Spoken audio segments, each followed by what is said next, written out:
আসসালামু আলাইকুম প্রিয় খামারি ভাই ও বোনেরা। আজকে আমি এই ভিডিওতে আপনাকে দেখাবো প্রাণীকে কিভাবে ওষুধ বা দুধ খাওয়াতে হয় এবং একটি ভুলের কারণে পশু মারা যেতে পারে। অবশ্যই ভিডিওটি মনোযোগ সহকারে দেখবেন।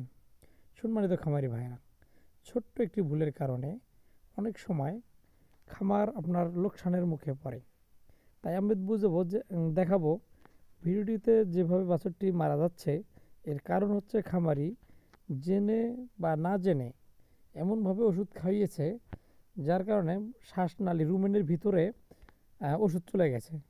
এখন অবশ্যই মারা যাবে। দেখেন পেট ফুলে গেছে, শরীরগুলো শিকশিকে হয়ে গেছে, দাঁড়াতে পারতেছে না। আপনারা আপনাদের প্রাণীকে কীভাবে ওষুধ খাওয়াবেন সেই নিয়মটা আজকে শিখিয়ে দেব।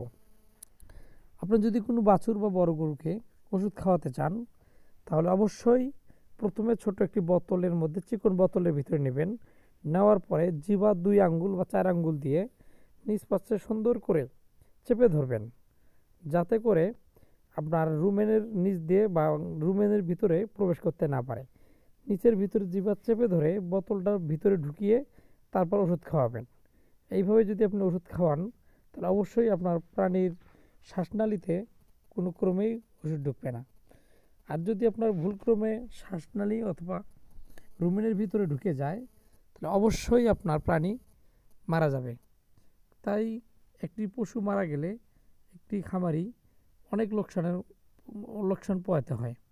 আপনি অবশ্যই খুব সতর্কতার সহিত আপনার প্রাণীকে ওষুধ খাওয়াবেন, যাতে করে আপনার প্রাণী সুস্থ থাকে, আপনি লাভবান হন।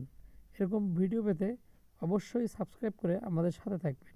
আশা করি ভিডিও ভালো লাগবে। ধন্যবাদ।